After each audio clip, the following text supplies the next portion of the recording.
great entrepreneurs are somewhat, I don't know if they're born or they're made, maybe a little bit of both. But walk me through your early history, at least the salient points in your life that led you to the point where you said, I want to go take the risk to actually be an entrepreneur. I was accidentally born in the US. And by that, I mean, my mother had to come here for surgery. And so I ended up getting a US citizenship somewhat out of luck. And as a result, I could theoretically run for president. So when I was a kid, my dad, when people used to come visit, he'd trot me out and be like, tell them what you want to become. And I was trained to say, I want to become president of the United States. Walk us through then. Okay, so fine. You are in school, you moved to the US at some point, decide to go through, start building your career, doing all that. What still pushed you to do that? And there's sort of two questions there. Like one, what was the thinking to go in the directions you chose to go school-wise, everything else? And even moving from India to the US, right? What were the thinking there for Indian folks who are trying to make a similar journey? I think it'd be interesting for people to hear about that.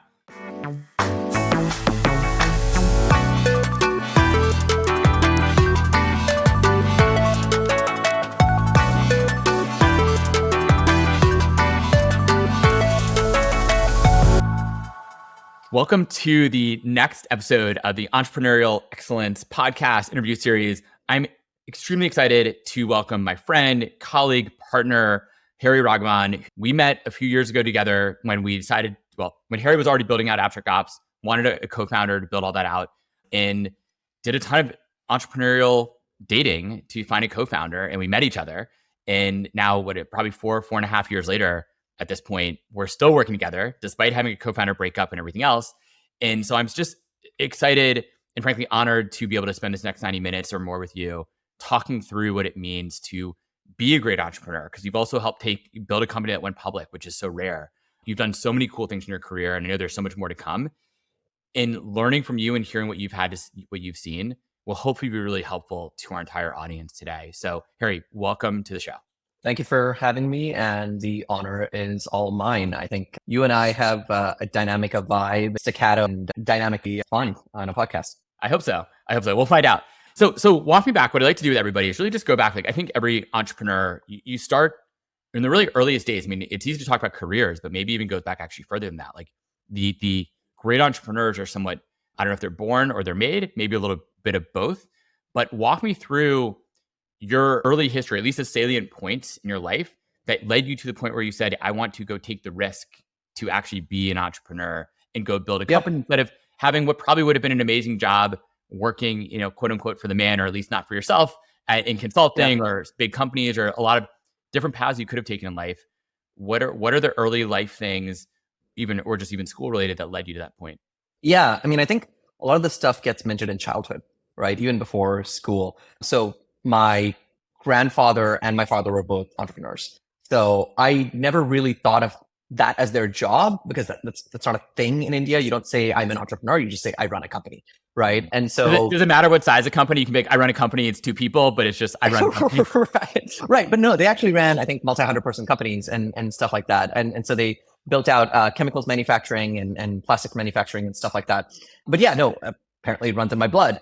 And yeah, their profession would say business on all of the school forms and stuff like that. But yeah, and I think pretty early on, I mean, culturally, obviously very different. But the one thing that stands out to me is being instilled with a sense that I can do whatever I want, right? Like nothing is out of my reach. I think that's really key to making people feel that they can accomplish things, right? So I was accidentally born in the US. And by that, I mean, my mother had to come here for surgery. And so I ended up getting a US citizenship somewhat out of luck. And as a result, I could theoretically run for president. So when I was a kid, my dad, when people used to come visit, he'd trot me out and be like, tell them what you want to become. And I was trained to say, I want to become president of the United States. And this is saying, and so India, you're telling this to people. So they probably thought it was very unique and weird. They're like, crazy. Why could this Indian kid think he actually can be president of the United States? Right. And it was theoretically possible. And the fact that it was theoretically possible was enough to instill in me that there is no ceiling. Yeah. And which is really cool. It is really cool. Were there any things were you just sitting around the dinner table and you'd hear your dad and your grandfather talk about their business stuff, or did you not actually get exposed to it that way? No, my exposure to it was probably not very positive, in the sense that there was a lot of yelling at people who were not doing their job well. That's my most vivid memories of work being done at home. It's And I mean, again, culturally different, right? Like that's how work is done. People yell at each other a lot. Actually, funnily enough, reminds me of the boiler room dynamics in the US in some But places. is that, I mean, obviously nowadays, probably in every company, including ones in India, there's a nicer veneer to that. But you still have founders and people who are running companies who yell maybe in a nicer way. It's all in caps and Slack with an exclamation point after it, but it's still yelling. Do you think that actually has changed that much? I mean, it's human nature maybe to be like, I'm annoyed, I'm frustrated, I want to move faster. Or just it actually just was an old way of doing things. Yeah, I think it's changed, and part of it is, I think, good. Part of it is not. So part of it, the part of it that's good is like evolution, right? Like the maturity and evolution. Like if you become more mature and you become more evolved, you don't need to yell. You can keep your volume the exact same and instill like hope, fear, like drive, whatever in people, right? Like the content of the words and even your expressions carry a lot more value than the tone of your voice. Wasn't Steve Jobs really well known for that? Like he would just like stare at you and you get so you just break down. Yeah, and break down. Yeah. But on the flip side, I think the part of it that's not good, right, is like people now don't say what they mean. And one of the biggest challenges, I mean, like most companies, most organizations, governments, you name it, have become sclerotic because everyone just dances around the issue. They just beat around the bush. They don't get to the point of what they're actually trying to say. And so, yeah, I mean, I think that's the good part of like yelling. You're not holding back, right? But like, I mean, obviously there's much better ways to express that in a way that's like much more constructive. And honestly, that's definitely something I've had to learn to get a lot better at as like a leader. I definitely have had a temper in the past and have learned to evolve and grow into, frankly, someone that's more pleasant to be around. Yes, I can attest to that. It was one of the things we talked about a bunch and how you had learned and changed and now very pleasant to be around. But okay, so great. So your grandfather and father, entrepreneurs, sort of was in your blood. You're like, I want to be president of the United States. But okay. Which my wife, by the way, won't let me be. She's like, you're never running for political office. It's a shame because the United States could use your talents in a big way, but I can also understand her reticence in not wanting you to do that. But walk us through then. Okay, so fine. You are in school. You moved to the US at some point, decide to go through, start building your career, doing all that. What still pushed you to do that? And there's sort of two questions there. Like one, what was the thinking to go in the directions you chose to go, school-wise, everything else, and even moving from India to the US, right? What were the thinking there for Indian folks who are trying to make a similar journey? I think it'd be interesting for people to hear about that. And the third question that I want to push on as well is, was there a certain chip on your shoulder that was driving you in all the things you were doing, maybe also leading you to being an entrepreneur, but like, was there a certain chip that said, I need to go to Stanford and do certain things? That's like the chip that pushes everybody. What was that for you? Yeah. So some of the stuff is just serendipity and stuff that just happens by luck. And some of it is intentional, right? So I'll talk about both. Deciding to come to the US, that was just serendipity. I was, like I mentioned, like they were like, you're always going to go to the US to study. So like, it never was, I mean, it was in a good way. It wasn't really like in question, right? I think why did I end up where? That's all like kind of like luck. I mean, I applied to a bunch of universities and like out of the ones I got into, like I happened to pick the one with the highest rating, right? And the one that had a decent like, price point and all that other stuff in terms of trade-offs. And then why did I end up at Northwestern's a great school though, right? So you obviously had good grades in high school or whatever. In India, you must have taken like all the standardized tests, whatever it was, to like be able to apply and get accepted. Yeah, for sure. I mean, what I mean is like there's no grand plan behind why Northwestern and not University of Chicago, right, or whatever else, right? But Stanford, for example, is definitely all luck. So I was going through the job search process in fall of 2008. Like my first round interviews were within a month of Lehman and Merrill collapsing, and so it went from like regular. That's actually funny. It was the same time for me, but I was 4 years ahead of you because I was in graduate school. But like, I finished law school, took the bar that summer. The world fell apart, and I'd like just accepted a job, and I was like, I hope they don't rescind it was like probably the point of concern, right? Yeah. So I mean, but basically what happened was I was going through the job search process and like I had 15 first round interviews, 2 second rounds, and 0 offers because between the first round and the offer, like it's like between September and November, like they just shut down their hiring pipelines, and they're like, we're just not going to make any offers this year. I think they made like the major consulting firms each made like 1 offer, maybe 2 offers from the entire campus that year. like 2,000 graduating people. Especially if like your career or your school work was sort of focused in that direction, right? You're like, oh, I'm going in this direction, and now everything's shut down. You basically need to pivot. Completely. So, which is why grad school came about. So I mean, I guess this part of it is what I just mentioned is serendipitous and accidental. this part of it was intentional. I was like, all right, crap, what do I do? It's Thanksgiving and I have no offers. And like, the kinds of industries that I wanted to go into are like their recruiting cycle is done, right? For the year. They don't recruit in like January, February, etc. So at that point, I was like, all right, well, grad school deadlines are coming up. So I took the GRE, I think my finals were over December 5th. I took the GRE like December 10th. I like submitted all my applications between like December 15th and like December 30th. And yeah, so at that point was fortunate enough to get into a bunch of places. And I think Stanford had the most interesting program because it was like a kind of a technical version of it was like a mini MBA in the School of Management and the School of Engineering. So it was like kind of engineering management. So on campus, they called us the MBAs that did work. Yeah, it's like a little bit of both, right? So, I think learned a lot in that experience. And yeah, and then the chip on the shoulder question, that's an interesting one. So I think mine, at least in terms of in that phase of my life, wanting to succeed actually had to do with the fact that like I was excluded from a lot of things because I was very foggy or fresh off the boat, as the abbreviation stands for. Sure. And so I was awkward, an accent, didn't really understand most pop culture references, didn't know how to talk to women.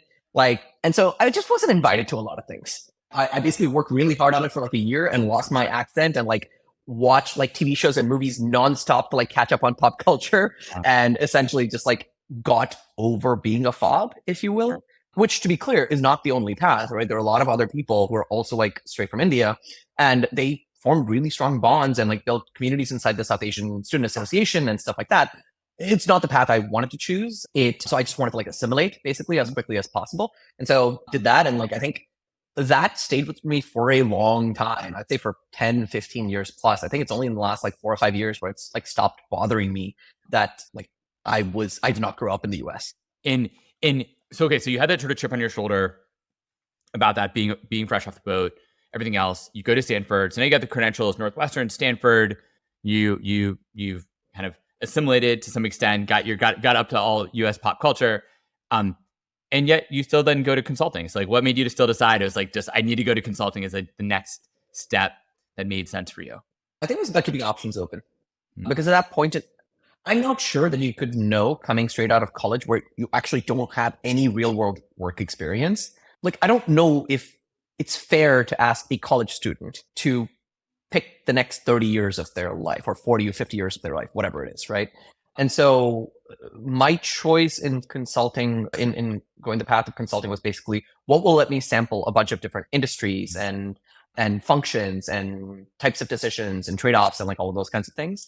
So yeah, I considered banking and like trading and stuff like that because I do like finance, I do like math and like all of that other stuff. But ultimately consulting was a clear ahead just because you get to try a bunch of different things.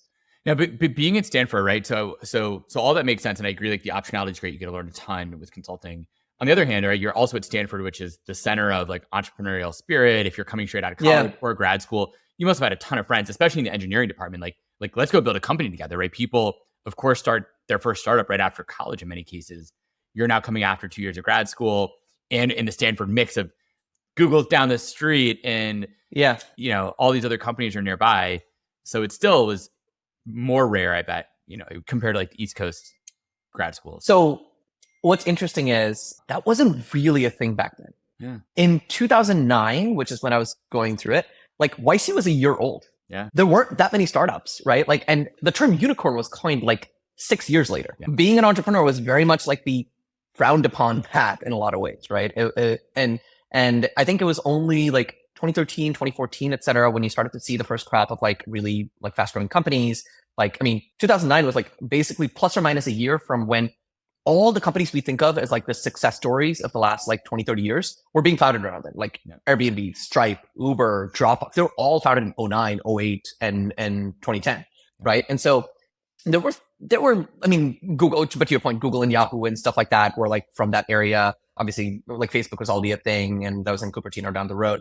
So there's a little bit of that. And I did like briefly like consider it. I even like dumbest thing in the world. I didn't build a business model properly first, but I did print business cards for a company that I wanted to start in grad school. Knowing what I know now, it would have completely not worked. It was called PQRS. And it was kind of like NerdWallet, but like services, right? So like somebody would submit something they wanted to find a deal for, and you would find a deal and you would like put it up and get like negotiate like affiliate revenue and like stuff like that. Yeah. Pretty hard to scale, but like, I mean, Slick Deals is a business, NerdWallet's a public company, right? Like, so obviously there could have led to something else, but yeah, I love punny names. Obviously, like some of the puns around abstract ops, for example, but in PQR stood for Price Quotient Research Services, which doesn't even make any damn sense. But so, okay, fair enough. Okay, so fine. You're like, okay, I want to go keep my options open. Did you, by the way, get any pressure? And I think this is interesting for probably a lot of immigrant people listening to this. Did you get any pressure from your parents to go one direction or the other, right? I think traditionally, being very broad strokes here, right? A lot of immigrant families push their children to go into safe jobs. So consulting, being a doctor, lawyer, things like that. At the same time, some of the very best entrepreneurs we have in the United States are people who are immigrants because they have maybe that chip on their shoulder. They have something extra to prove. But did you have any familiar pressure, especially given your dad and your grandfather who are entrepreneurs, to go in any direction? No. Like, it was like, do whatever you think makes sense. Yeah. To be clear, they were very, after the fact, like they were proud of the brand name, right? Going into BCG, like top tier consulting firm, yada, yada. So absolutely, they would brag about it to their friends and family and stuff like that without me even being aware of it. I find out about these things through the grapevine, but no, I don't, like, I never felt for a single moment. Like, I mean, for example, when I decided to start something, like, I mean, there was kind of like are you sure? Are you ready? Right? Like, have you thought through these things, et cetera? But it was not ever like why are you throwing away your life? Like, nothing like that ever felt like that. Okay, so talk us through, like, you had a BCG, you go to your Boston Consulting Group, and like, you're there. Why? Well, not even why them. That doesn't really matter. You go there. You're there for 4 years, right? I'm looking at your LinkedIn profile, right? You're there for 4 years. What made you decide to stay for 4 years versus leaving after even a year? What were key things you learned, right? So when you're getting all that optionality, you're working with all these different companies, big, small. Yeah. You're probably finding out, at least my biased opinion is, every company's completely fucked up in all different ways. It doesn't matter how big they are, how long they've been around. They have a million different issues and errors. It just comes down to how much they're willing to pay their consultants to help them fix it. Whereas, like, we're cheap, so we won't pay a lot of money as startup founders. But like, big companies will pay a lot of money to have really smart people like you come in and give them lots of advice that they may or may not take. But like, what were key things you learned from there that you do think are either applicable things that people should emulate or never do as an entrepreneur? Yeah. It's an interesting question. That's a really good question. So, I mean, one thing I'll clarify, right? Like, I mean, people in consulting people in startups love to drag on consulting. And yes, I mean, like, I don't think it's perfect by any stretch of the imagination, nor is any profession. I think the best way to describe why I ended up leaving is, I think, I'm trying to remember his name. Steve Jobs once made an offer to a guy who was, I think, CEO of Pepsi to come in and be CEO of Apple. Yeah. And the quote he had was like, do you want to sell sugar water for the rest of your life, or do you want to come with me and change the world? Right. And I think that's what reached the tipping point for me. It's like, it felt like I was making incrementalist changes. Like, do I really get satisfaction out of helping a Fortune 500 company add 5 basis points of EBITDA to their bottom line? Yeah. At some point that stopped like having meaning. But as far as like what I do think is like really valuable about that model that a lot of people, I think, don't always recognize or notice. I mean, first is the fact that like perspective goes a long way. If you're looking at your business every day, all day, you have blinders on, right? So a fresh set of eyes, somebody smart who's going to come in and look at the facts and basically like literally tell you what's going on in your business, right? Like, people joke about the whole like steal you the watch and tell you that. What if like you've lost focus on your watch and you literally like, what if you're myopic, right? Like, and you can't see your watch? Somebody telling you the time is actually useful. The second thing is, of course, like best practices, right? Like, people really, really reinvent the wheel. And so when you have a partner who's done projects for a bunch of different companies that are non-competitive in industrial goods, they can look at the fact that like this company is changing their manufacturing process this way, and you can translate that to a different business and add real like efficiency and productivity, right? Whatever you feel about the job market and the impact on people's livelihoods, which is very real and very impactful, creating more efficiency, creating more better paying jobs through like, GDP per capita, through efficiency, through productivity. Those are the things that lift societies out of poverty, right? Like, that's capitalism at work. And like, I mean, capitalism has been by far the best thing to avoid like kids starving, right? Like in third world countries, it's the thing that's been most important in terms of like reducing like, senseless deaths from everything ranging from like, diseases to like, car accidents to everything else, right? Like, I mean, if you believe it's a force for good, then efficiency and productivity are a good thing. And I think consultants do play a role in making that happen. And so what are they? So I totally agree with that. And I also agree with the thesis that more productivity, frankly, in my view, more entrepreneurs as well, right? So I have a personal thesis that we're moving into a world where there are going to be more and more entrepreneurs every single day. Yep. Partially because these Yep. big companies that all the consultants work with are kind of dying out to some extent. Yep. And because it's so much easier to start a company, you get more satisfaction from it because you actually have a chance to change the world. It might only be for a niche Yep. like one, right? You're building these companies that are teeny tiny companies, and that's okay. Yeah.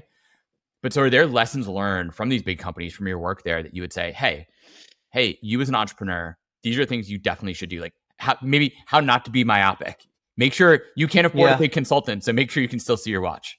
That's a funny way to put it. Honestly, I think it's just don't reinvent the wheel as much as possible, right? Like I think I don't remember who to attribute it to, but it's like this is directly ties to like obviously like Levy's mission and obviously like what Abstract Ops and so on and so forth we've chosen to spend our lives doing is, if you're innovating on HR and finance, you're doing something wrong. You should be innovating on your products. You should be innovating on your go-to-market. You should be serving your customers, etc. Yet, honestly, large companies reinvent things all the time. Things are just manual spreadsheets. They don't adopt the latest tools. They don't even spend time looking around at those kinds of things, right? So I think to your point on like, okay, how do you not be myopic? I think a lot of it comes down to like visibility, right? Like the more you actually can have like a real-time diagnostic of everything that's happening in your company because you're using modern tools, you're using like modern methods of communication, you have like less bureaucracy, even when we're running Abstract Ops and like it got to 40 people, I feel like something like 30% of our time went towards effectively bureaucracy, right? And it's crazy that it went that quickly it went from 0 to 30 from going from like a 10 to a 40 person team, which I would never have guessed, right? So I think, to quote a former colleague of mine, there are things that don't feel like work, but are work, right? Which is like bonding with your team members, for example, that doesn't feel like work. But then there are lots of things that feel like work, but aren't. For example, one thing that one of our leaders obviously said was like, I think we have more SOPs than the number of times we've implemented them. And I think that's what, I think that's what big companies do really poorly in terms of bureaucracy. And all too often startups end up doing it. And so now, we only write down or automate something after we've done it like 10 or 20 times. Yes, that's actually, you probably remember one of the interviews you did with for my references, right? Walter's Rule of 10, which was one of my, for those listening, was one of my former co-founders, actually my very first co-founder. And he's this amazing engineer from Google, really early days at Google. And I was this business guy and I was always like, let's automate this. And he was like, I'm not going to touch a piece of code, write a line of code until Adam, you do something 10 times manually first. And it was a great rule, and I would never forget it. Yeah, I'm honestly of the opinion that I don't even think you should write it down until you've done it 10 times. Yeah, because like you're probably going to do it slightly differently the first 7-8 times, right? Like let it settle down into a rhythm. Yeah, let it settle down. Make sure you know how to do it the right way and all the right steps are involved, and then go automate it. But to push back on like the thesis a little bit, what you're saying about these companies, right? Yeah. If you looked at their success, right, and by success I mean like they're publicly traded big companies who can afford really fancy consultants. And you're like, look, they have all these terrible internal processes that are all on paper. They don't make any sense. Could you argue that they have all that stuff because they just didn't give a shit about most of it? And instead they were focused on building a fantastic product and actually getting customers and revenue. And their process internally were slower and they could optimize it more, but they just didn't focus on it for forever because they built a great quote unquote company that's publicly traded and worth a ton of money. Like where should a company focus in a sense? Like what do great entrepreneurs focus on? I think it's a little too broad to like have a universal rule applied to it, but I think the success of those companies, I'll answer that part of it because I think like most of that comes from inertia. Sure. I think just build right. Like it's right. It's such a powerful force that there are companies, obviously can't say individual names, but there's one company that I did a project for and they've been around for like 70 years. Right. And they were very like dynamic and entrepreneurial and stuff like that all the way through like the 70s or 80s. And like documentedly, they actually started becoming more bureaucratic, like more silos and so on and so forth, like starting around like the 80s, which to be honest, actually, I think is true of a lot of companies around that point of time. There's probably some longer conversation, deeper analysis around like, business schools and the role they played, right? Like in like the shareholder class and shareholder optimization versus like the manager class and yada, yada, where it just became like, an ivory tower got built, right? It used to be that CEOs were grown internally from like the line worker up to the CEO. That doesn't happen anymore. And I think that's a tragedy. But anyway, neither here nor there. This company had not been dynamic and entrepreneurial for like 30, 40 years. And it's been an ever so slow decline since then. But if it took you 70 years to build up to something, you're not going to disappear overnight. Of course. You're just going to get eaten away bit by bit by the new players in the field. And that, like, it's just going to take time. And then so you're at Bus Consulting Group. You're doing all this good stuff. Then you say, you know what, like, I'm tired of selling sugar water. It's time to go do something different. Walk us through how you made that decision, what you started looking for, because you didn't go start your own company. You became like the first employee at somebody else's company. So what was the whole thesis and thought process along those lines? And were you still living in the Bay? You were in Chicago at that point, right? And then you end up in the Bay Area.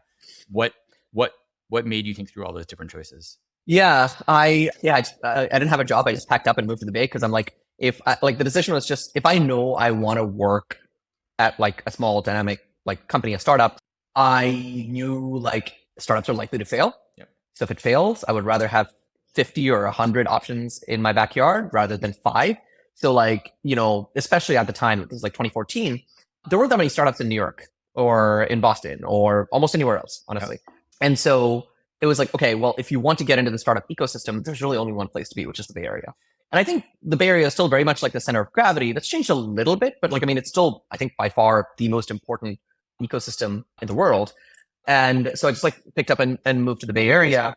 And I mean, I interviewed with companies that were like, I interviewed with the, let's say more entrepreneurial aspects of Google, right? Like, so, because I was really excited about like self-driving cars and what would later become Waymo. At the time, they already, I think, had Project Loon, which was like the weather balloons and like with Wi-Fi and So I was really excited about some of the new things being built in what was effectively, this is before I think it was even called Google X and before the Alphabet reorganization and so on. It might have been called Google X at the time, but I interviewed there and at the time, Google was like 40, 50,000 people already. But then I also interviewed with like companies where I'd be the first employee, right? First non-founding employee. And honestly, like the decision came down to just where on the spectrum I wanted to be. And I wanted to help build something from the ground up. And I mean, obviously like it would be a big pay cut and like all of those other things, but it was just like, you kind of just want to take that swing. I didn't feel ready to start my own because I knew nothing about tech. So you just like, I'm not ready to go do it myself yet. And so I decided to join the 3 guys in the living room. So what made the Forge team, the 3 people in Forge, exciting to you? Like what about them sold you on it in checked boxes that you thought these are people I can build with and grow with and hopefully do something great? Because like time is precious. So you're making a big decision to spend it in a certain way with a certain group of people. Yeah, no, definitely a big gamble. I mean, especially because opportunity cost, right? That's the biggest gamble of all, your time. So I think the most exciting, there are 2 things that are really exciting. One is, I mean, this seems obvious in retrospect. I mean, I'm pretty sure it seems obvious now, but like it's more so. But like the secondary market should exist for private companies if companies were staying private longer, right? At this point in time, like in 2015, it was already clear that like, okay, there are now a bunch of unicorns that have been around for like 7 years, 8 years. So they don't even set timelines on their IPO. So, okay, then that means the employees who joined in year 2 are like just sitting there with on paper tons of money. They can't even buy a house, right? They can't plan a wedding. They can't put money towards like their kids' college fund. And so that pain point and that need just felt very obvious. And in the meantime, obviously you have family offices and, endowments and all these other like asset managers who are like, I want to invest in these companies. And it was pretty hard to do. So I think the pain point was very obvious. And I think many things went right and wrong, but like that's the one thing that like it's a great market, right? Like if you have a great pain point, if you have a great problem, it's a great market. Like that carried them like through quite a bit. It was called Equidate at the time, so I'll probably like switch back and forth between calling it Forge and Equidate. So, and the second thing was, I think the founders were exceptionally smart, right? They were like, I think young, hungry, ambitious. I think they're like 20 and 21. 2 of them were 20 and 21. You were older than that. You must have been a few years older. Meaningfully. Yeah, I was 4 or 5 years older than them. From like, you're now older than they are. You had obviously been reporting to much more senior people, I assume, at BCG. Yeah. And now you're suddenly reporting to 2 guys who just came straight out of college, basically, who want to do a secondary market for large unicorn firms who are baby. I mean, they just graduated college. Yeah. That seems kind of crazy in some ways. Yeah. So, I mean, me, according to them, I don't think like I had any issue with their age. I thought it was kind of funny. I think the part that was a challenge at points in time, and this is the reason why you and I tend to avoid investing in people who are fresh out of college or like our college dropouts and so on and so forth. It's just, there is something valuable about having served even 1 or 2 years in another company and like having that sense of accountability to a boss, to another entity, like to another company who pays your bills, right? And like I think the work ethic and the sense of duty that comes from that is, I think that's valuable. And there are many people who are intrinsically motivated enough where they come up with that urge from inside them. But I think in many cases it's like, I mean, nobody's holding you accountable. Like you go to your desk at like 11 a.m., right? Or it just, and to be clear, there's something nice about that flexibility, but I think it's glorified a little bit. There's a little bit of discipline. That's like a good thing. There's a fine balance, right? It's not to say that like, oh, everyone must clock in at 9 and clock out at 5. I think that's obviously got its problems too. Just, I think the part that I did struggle with was just that, like, I think professional maturity. Yeah. Right. Like, I mean, like how do you work is like something that, I mean, and I just like digested it as like oh, this is just how startups are. And it wasn't, right? Like, cause I didn't know any better, right? Like, and it wasn't. Neither did they really, right? They didn't really know any better either. Yeah. And yeah, I think that's reasonable to say. And I think, I mean, we fixed a lot of those things later on, right? Like, I mean, we actually professionalized a bit, got a proper office, like, you know, I mean, cause it's also in a living room, right? So it's like, yeah. Imagine running a financial services firm where you're brokering millions of dollars out of a living room in your pajamas. A little scary, but it worked. Yeah. Yeah. And like, I mean, honestly, like the thing is, for all of that, right? I think a lot of the things that did matter, they did really well. They cared a lot about security. They cared a lot about legal enforceability. They cared quite a lot about compliance, right? And so I think they were very professional in those elements that actually do matter. I think it's easy to dismiss the work environment as not being professional because like it doesn't matter. But actually, like, I mean, it does, right? Like the way your desk looks affects the way you work. And it's not true for everyone, right? But it's true for many people. And if you want to recruit like 5, 10, whatever people, you kind of have to optimize for a workspace, an environment that feels like it's a place you come to do work. Yeah. Well, it also, isn't also the argument, or I don't know how you feel about this, but in many cases, the founders are the ones who create the culture. And therefore, the culture they're creating, if they always roll in at 11 a.m. and their metaphorical desk is super dirty, that's the sort of culture they're going to create. Now, that may be still going to be successful just if you have an amazing market, but like, how did that work for them? Or maybe how did they change and improve over time to fix that? Or did they need someone like you who was a little bit more mature and experienced to help put that in place? I can't really take credit for that. I think honestly, life beats you into shape, right? Like the market beats you into shape, right? And I think, I mean, as the company grew up, they grew up with it. Yeah. And I had a lot of growing up to do as well. I mean, I was 26. It's not like I was a gray-haired, like grizzled veteran, right? And so, yeah, I think those things helped a bit. And then we also hired a head of business development who's probably like one of the best salespeople I've ever worked with, and along with you, of course, Adam. But he would like yell at like the other people. Going back to our conversation on yelling, right? Like you would yell at it, like, no, this is not okay, right? Like this is not. And he came from Goldman Sachs, so you can imagine like coming from that other extreme, right? Like and like he's an Aussie, so he's like, we've got to run a proper shop. I don't know if that was a British accent or an Aussie accent, but like somewhere in between. Yep. So okay, so you go there, two really early, super early team. Yep. What are key qualities that you think they had? So one you mentioned already, like market. Like that's sort of luck, right? I mean, you and I have looked at a lot of different startups. We started different companies. We always think you're going into an amazing market. You might not always be doing it and investing in a great market.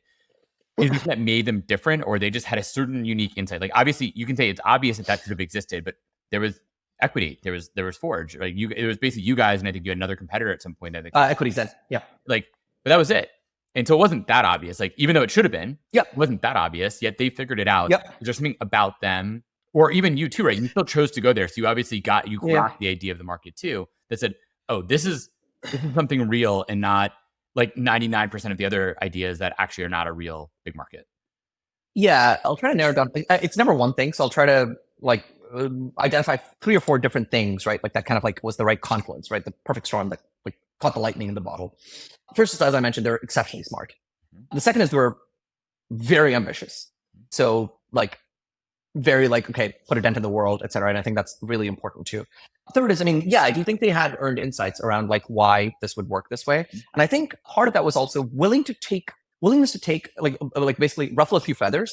The number of cease and desist we got from issuers in the early stages was from companies and whose issuers being the companies whose stock we were trading in is not small, right? And so as a result, I mean, like you have to be willing, like you can't be afraid to like, I mean, it's like, I mean, obviously Uber took it to an extreme, right? But like, you know, there were some rule. I mean, like, was Uber just going to stop and say like, oh, well, the unions have a monopoly or like the taxi cab companies have a monopoly? No, you're like, that's a cartel that should be broken up, right? And so there was a kind of a righteous drive, like mission orientation, which is like, it is wrong that employees cannot sell their shares. Yep.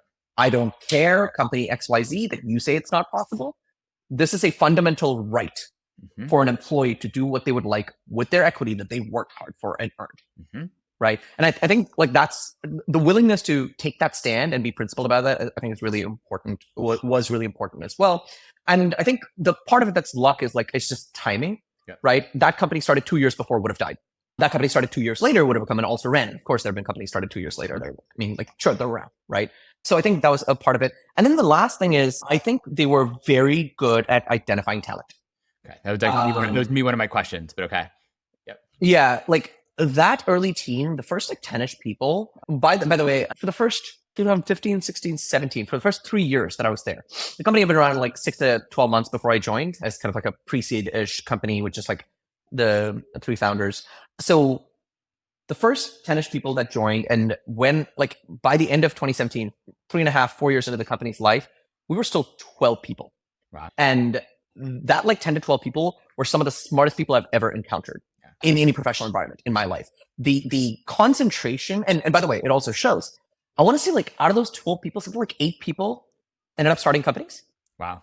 Like we've actually joked about like the Equidate Mafia. Yeah. Right. Like, and I think that and the thing is most of them, almost all of them did not come in having started companies. So there was this like ability to select for people that are incredibly entrepreneurial, right? Like smart, reasoning from first principles, hustling.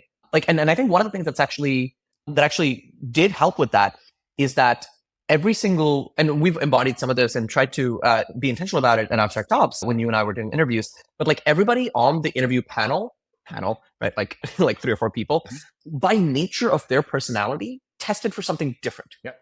One of them tested for raw intelligence. The other one tested for cleverness, right? And like kind of like shrewdness, if you will. I tended to test for, I would say like almost like mathematical / like analytical like thinking, if you will. Like how can you structure a framework? Like how do you break down a problem? Like those kinds of things. Another would test for like just like hustle, right? And like customer facing like raw capability, right? Like so we would all test for something different. So you actually found someone who would pass everyone's bar. And then obviously there'd be 1 or 2 people who'd like advocate for it, right? And to be clear, so the other crazy thing about that team, for that like 3+ years, I don't think there was a single person who was regrettable attrition, right? Like there are 1 or 2 people who were managed out. There are a couple of people we let go of, but I don't think a single person like left where we were like, damn it, we need to do everything we can to keep this person. And I think that actually like, yeah, I mean like that was a team of A+ players, honestly. So like it's not even A. Yeah. So tell me though, like all the things you just said about what makes sort of a great entrepreneur, right? Smart, hustle, hard work, drive, all that. Like there's luck involved with timing, sure. Every founder who's probably listening to this and every entrepreneur probably thinks they embody those qualities. Sure. Sure. So what is and frankly, the people we invest in and we talk to a lot, they're founders who we do think also embody those qualities. Yet there's still only a small percentage of them that is actually going to achieve true sort of entrepreneurial excellence with massive exit. Yeah. Are there certain differentiators, or maybe going back to like the hiring one and who you bring onto the team, and I want to dig in more there too, but like, are there certain qualities above and beyond just like, hey, smart, hustle, great background, earned insights because you know something about the market? Because one thing that applies to every company that pitches to us, they've already reached some level of bar where they already theoretically have many of those qualities. Yeah. I mean, all the things we talk about, right, are the things that you would typically find in a pitch deck, right? It's like raw capability of the team, why now, market, can you build a product, can you effectively go to market? It's all the same stuff, so right? You actually become that entrepreneur who is actually different. Yeah, I think the X factors are, I think number one, I actually do think like the nature of the market is the most important thing in the world. I think picking a difficult market. We've exchanged notes on this like blog post I wrote about this recently, but like I think picking a good problem is like it dominates everything else. Yeah. If you pick a good problem, it feels like it's rolling a boulder downhill from very early on. And if you pick a hard problem, it's never going to get easier, right? It's just always going to be uphill. And the second thing related to that is I think founder market fit. I think that's like really underrated. I think that manifests in a couple of ways. One is like somebody tweeted this recently and I just wholeheartedly disagree with it. It was like founders who are in it to get rich are more likely to be successful than those who want to be right. And I'm like, no. Debate you were having. Yeah. Yeah, I'm like, no, like being rich is like one of the worst motivations to start a company. Odds are the highest expected value for you to become rich is to go join a FANG and invest $1 million a year for the next like 10 years, 20 years, right? It's actually a very bad like economic trade-off in a lot of ways. I think like the founder market fit is often established by mission orientation. Mm-hmm. You have to like, there's this quote from one of the Forge founders when, we were weeks from running out of money. We were under an SEC subpoena. And like, it's like dark days, right? Like, and it wasn't like, it didn't feel like dark.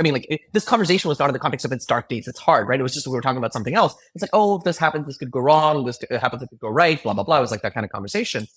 And he said a quote that still stays with me to this day, which is like, we'll sell broomsticks if we have to. Like, you have to have this like ruthless tenacity, right? Like this, like, I have to like put this company on my back. Yeah. And like, I think around that point in time, like I actually started feeling it the same way as well. I think I innately had that urge as well, but like, I was like, I don't care what it takes. Yeah. I'm going to put this company on my back if I have to. And I think that's the difference, by the way, between like, I think that is like what I'm talking about being the entrepreneurial mindset, right? Like the people who are focused on the team, focused on the mission, focused on the company to the exclusion of their own well-being, right? I developed excruciating back pain, which you can identify with from the amount of work and stress that I was going through at that point in time. I couldn't get out of bed. I had to go to a chiropractor like emergency appointment within 15 minutes of waking up because I literally couldn't stand, right? Like those are the sacrifices that I made for that company. And you have to have a team of people who are like missionaries, right? That are like driving towards it together like that. And I think that starts with the founders, right? Like I think that determination, that ambition, that tenacity has to start there. So do you think then, so I agree with you. And I think there's so many examples in the world of that exact mindset, right? Elon Musk is sort of famous for that in many ways. And he will do every single job that's out there and work through every single problem directly with people. Yep. But how does that work, right? Where you have founders. So essentially, are you saying that like, how do you imbue your team with that entire feeling and belief, right? You and I are both entrepreneurs. I think we both have that belief in our companies and our mission and everything we're doing. Yet sometimes I think it'd be very difficult to actually imbue your team with that same drive because I'm willing to work, run through walls, do all those things. But I also don't want to be an asshole founder who is like, I expect everybody to be writing me back immediately on Slack and in emails all weekend long because I want you to work-life balance and not burn out. So is there an extra, like, do you have to be, like, are the most successful companies the ones where the founders are like, excluding everything else, this is my mission, and you're either on this train with me and like working just as hard, or you're off it and you're gone? With a tiny asterisk, yes. And I don't think you can imbue that. I think you have to select for it. Yep. It's an innate tendency, right? Like, and I think the asterisk is if you find people who find meaning in their work, and that's what you're selecting for, right? Like there's a distinction between living to work and working to live, right? Is a work a paycheck, right? If so, you're working to live. Your living is your primary goal, right? Whereas like, and to be clear, living to work doesn't mean that that's the only thing in your life, but it is a big source of your meaning. It doesn't mean you can't like clock off. You balance this really well, right? Like you clock off, you have dinner with your kids, you wake them up, you take care of them, blah, blah, blah. You actually like balance, like you have a great married life, like you have like complete balance. I was gonna say, I appreciate all that, but with a big caveat being, and I tell people this, those are the only two things in my life. Like I don't have much else in my life. I don't have hobbies. I have great friends, but I don't see them very often. Like I'll go to bachelor parties and things like that when there's special events or like weddings or whatever. That's basically it. Right? Like I essentially, those are the only two things I have, to the exclusion of a lot of other stuff that I could be doing, because I feel so deeply about building Levy and making this happen. But and I do think you have to have some level of focus where you like, it's one or two things in your life, and that's kind of it. Exactly. And which is why, I think work-life balance is a nice goal. I don't believe it has a place at an early stage startup. Yeah, no, totally fair. And then that's one of the key things for like an early stage founder. And honestly, I think that's one of the things we did wrong. We were like, we care about work-life balance. I'm like, why did we care? That's not how startups because you're worried you're succeed. going to have too much. I mean, the flip side, right? I mean, I'll tell you the answer to it is that you worry that you're going to have too much team churn, and that also hurts the company and team turnover. And the turnover is its own risk area. So maybe just the founders just need to accept, like we're going to have turnover until we find the people who are truly bought in and have the mindset. And screw it, we'll lose those other people because we don't want them. They're not here. They shouldn't be here. Agreed, but I do think it's actually possible to select for that, right? I think the thing is, like, if that's what we believed was necessary and we were only saying something else because of this other thing that might happen, what you're going to do is you're not going to filter out. We did a great job filtering for a whole bunch of other things. Like we both still use our intake form, which takes 20 minutes, but does a phenomenal job of I think filtering for the right kinds of people we're looking for. The thing that it did not filter for, and we were intentional about not filtering for this, is that no, we want to be like a place where you can have work-life balance. And we did it because of this goal of avoiding churn. But I think if we have signaled up front, yes, you're going to work really hard, but it's going to be worth it. You're going to work with other people who are pulling their weight just as much as you. If we succeed, it'll be we will change how companies work. And if that is meaningful to you, this is the right place for you, right? And you allow people to self-select out of that. There is nothing wrong with it. At some point in my life, I'm probably going to be you know what? I just want to travel and eat and drink and live the good life. I want to live on a vineyard, right? Those kinds of things. Now is not that, right? And I think you have to be intentional about that. And I think the other part, which you didn't mention, but talent was a lot harder to it was very ferocious war for talent, right? And I think the problem is that it was a ferocious war for talent at every level, at in terms of A players, B players, C players, you name it. And I think A players disproportionately select into those kinds of rigorous work environments because they take pride in their work, right? And I think people who prioritize their work-life balance are, yes, you can still find really good A players that do that, but even with them, during their offers, they're thinking about work, right? They're noodling on oh, this problem, I wonder how I could solve it, right? And I think there's something really important about that at an early stage company. And to be clear, early stage, A players at larger companies look very different. They might not need to do that at all, right? They might actually be focused solely on how could they enable their team, because what they are is they're not a doer, they're a manager, right? And there's pros and cons to that. There's discussions on should you have doers and managers and stuff like that in larger companies. Obviously Elon and Zuck and stuff like that have come out on the other side of that, which is everybody needs to do, not just manage. But if you believe that a great leader is a great thing, we've actually worked with great leaders that actually manage ridiculously effectively. That is powerful in its own right. It's just about creating leverage. Right? But at the early stage, you don't need managers, you need doers. And who are the best doers? There are people who are obsessed with their work. And I don't mean unhealthy obsession, a healthy obsession. Or unhealthy, right? That maybe you want them to the exclusion of a lot of other things. You want them to be super focused. And so, speaking about, two questions. Yeah. One is when does that change as a company grows? So you said really the obsession maybe changes in what it means to be someone that changes. But when you're a 10-person company, sure, you want everyone who's an A player and just a hardcore doer, willing to work nonstop, run through walls. When you're the subtle art of giving a damn. Yes, not giving. It's in it. There's a book, right? Subtle art of not giving a fuck or something like that. I think there's actually a book about it. But you go from that to a 20, 30, 40, 50 person company. Do you need to have a list of people? Does that change? Maybe you want some people who are I'm going to do my job really well, but I might clock out at 6:00, and that's okay because there's not enough room for everyone to be promoted to the hardcore doer group in a sense. Yeah, it's a good question. I don't know. What happened? I think. What's that? What happened at Forge? You guys were 10 people. Everyone was an A+ player. What happened then? It grew. I don't know how many people Forge is today or how many people were when you left, but it's several hundred people today. But when I left, it was still 23. And so, by the way, to give you a point of reference, to be clear, it's not SaaS. It's a different dynamic altogether. Institutional sales is different from SaaS sales and all that. But we were 30 million in annualized revenue with 23 people. Insane. We had 50+% operating margin.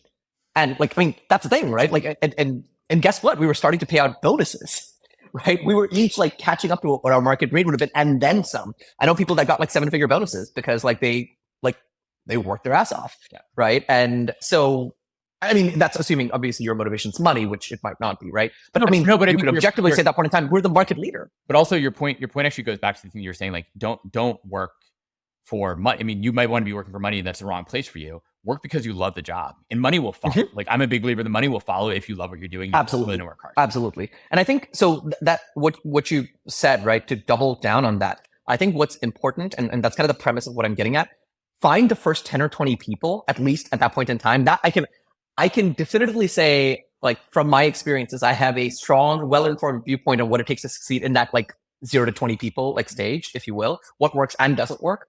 But I think the goal is not to find people and then work them hard. The goal is to find people for whom work is a source of meaning, and that means they love what they do. And so even if like it does not mean long hours, right? Yes, there have been stretches of time when I'm doing 80-hour, 90-hour weeks, etc. But my average over the course of Abstract Ops, and nobody will say I've not worked hard on this company. My average over the course of Abstract Ops has been 60 hours a week, right? Which is perfectly sustainable over a long period of time. Sometimes, obviously, I work 0 because I'm on vacation. Well, never 0, even on vacation. But a few hours a week on vacation, and other times it's like 70, 80. Yeah. But like it's settled at like a happy, like I can work 55 to 60 hours a week for the rest of my life without any problems, right? The thing that's different, obviously, is that I'm thinking about work even when I'm not like there because I care, right? And so find people who like love their work enough to care, and then the rest follows, right? And for them, it's not work. Yeah. They're doing something they love. Like it's yeah. I love. I mean, I'm trying to think about how I'm going to use this in the interviewing that we do at Levy and in how we talk with the team. Going back, actually, speaking of people we find, right? So the Forge team, you talk about they were really good at finding talent. This is the thing I think we see consistently across fantastic entrepreneurs. What was their ability to, I mean, were they great salespeople in a sense? Could they sell the best talent? Were they just tenacious and they were like, I identify the person who has the best qualities that I want, and I'm going to go call them, hit them up on LinkedIn, email them, go to their house, buy them presents. Like, how did they, Forge wasn't well known probably at that time, especially not in like, you guys were, 30 million is amazing, but still you're 23 people, you're tiny in the financial world. How do you go convince as two 20-something founders, the best in the world, A+ players to come join you?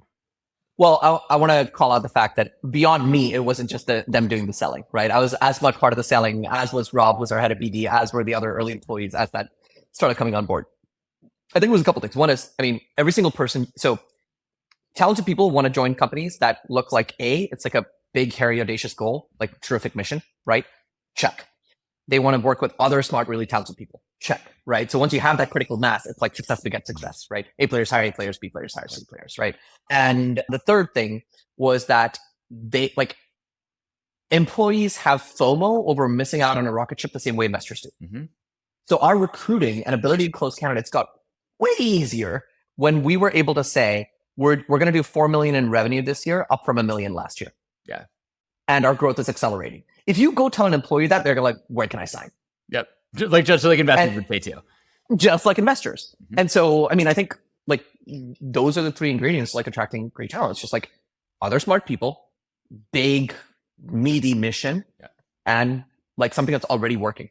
So, okay. So what are other lessons though? What are things you learned from them to stand Forge a little bit more? And then we should talk about Abstract Ops and some of the key things we learned there. But what are things that they did that you would not want to repeat, or things that you think were bad entrepreneurial traits that, yes, they still went public, had a big success and everything else, but things that, man, like you would not want to do. And in fact, you explicitly tried not to do with Abstract Ops. Yeah.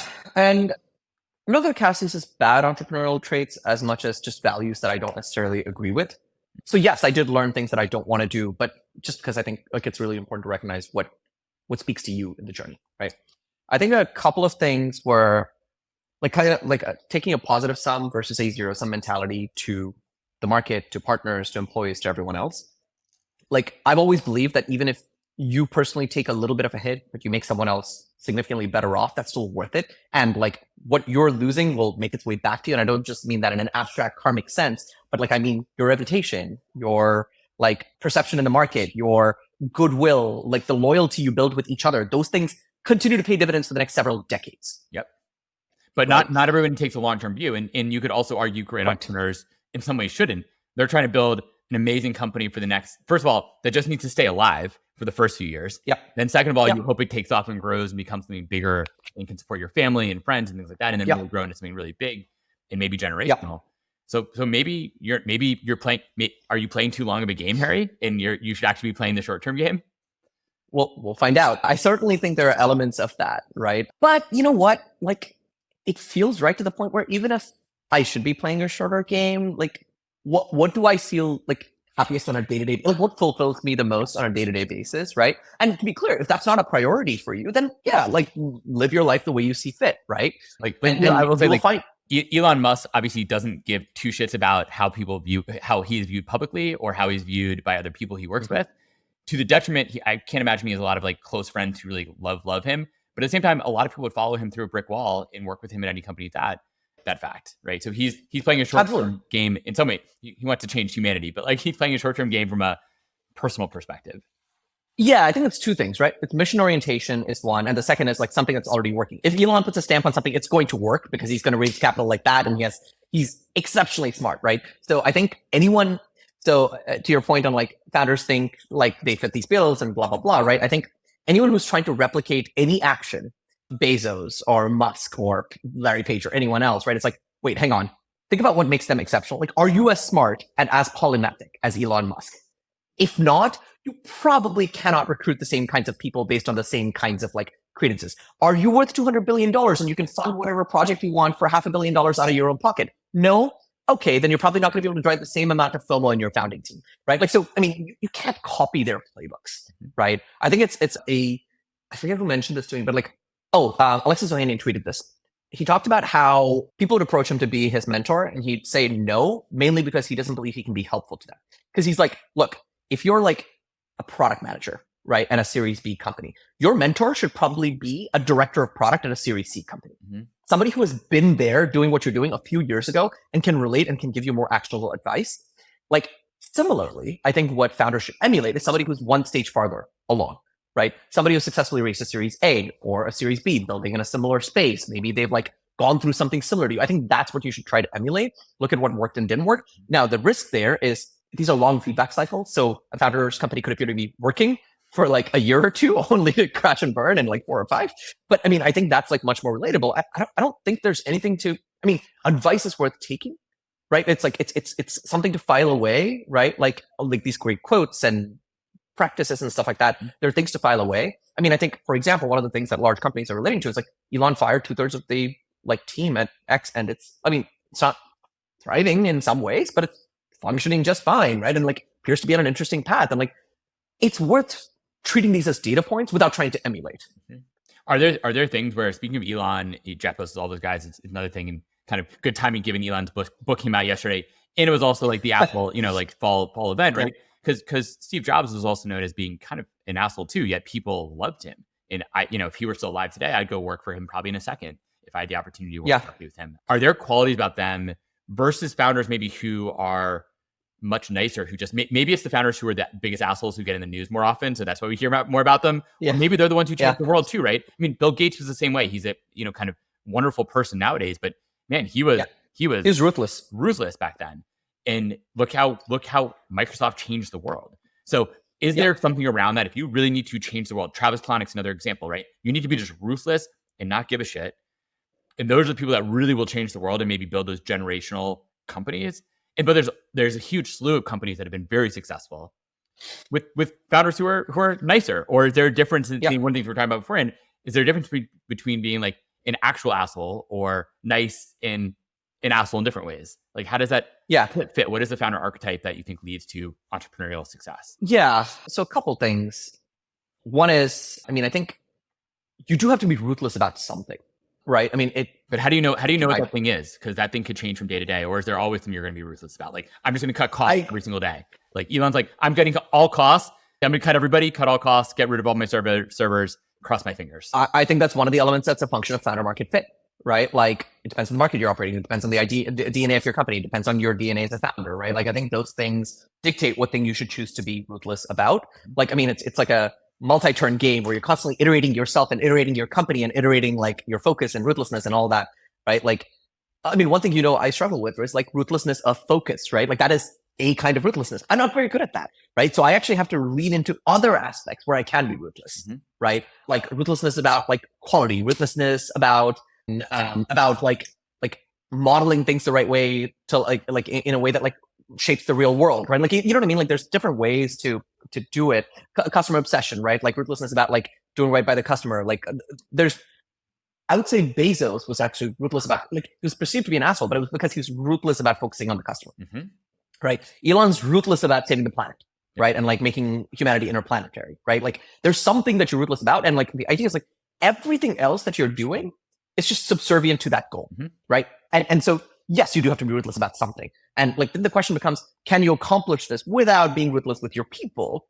And you could decide if you want to make that trade-off or not. And it probably is a function of the DNA of your company, right? Like I think people agree to go work with or work for, not work with. Elon does not work with people. People go agree to work for Elon because like they know they're going to help put a dent in the universe. Literally. Do you think then the best founders, like, do they find people who can sit around them? Like say, okay, I'm ruthless about these things and I'm going to hire people in these other areas that I either don't care about, don't know about, or I'm just not good at.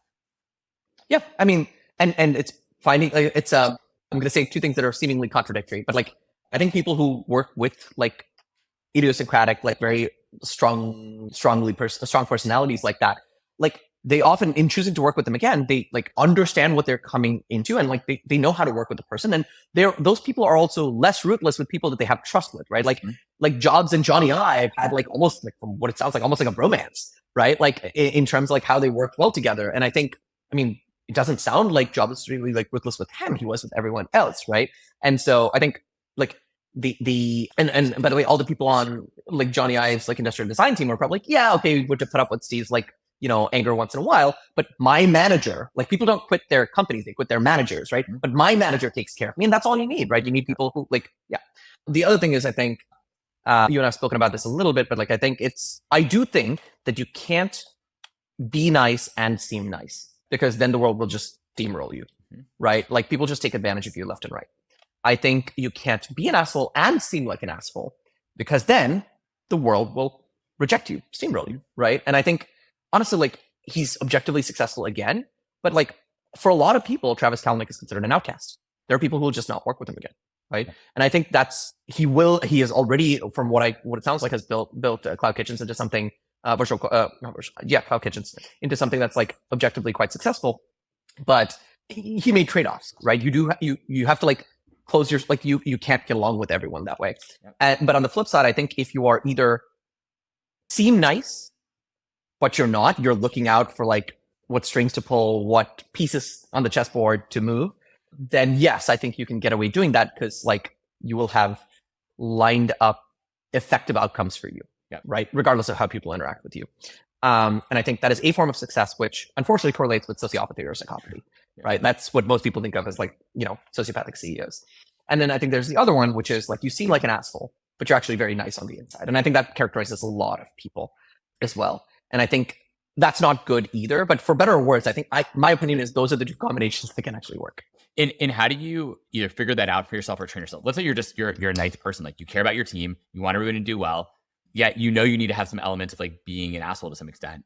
Can great entrepreneurs train themselves to be that way, or it just comes naturally because they're such a believer in their mission that they're just going to say, not in a mean way, just say, screw it, forget about that, or I don't care about you. We're going to go in this direction and go. Yeah, I think there's a couple of things, right? I think that is obviously one way to do it. Like people work with you despite your flaws, right? The other is, you know, like you train yourself out of it and like find ways and times and stuff like that to express it. I think the other one that's personally worked for me quite a bit, because my abrasiveness, which I've again like fine-tuned and filed down, if you will, to like to be a lot more, like it actually doesn't stem from, I mean, again, like being at the core, being nice, right? Like obviously I'm biased. I think that's the right combination.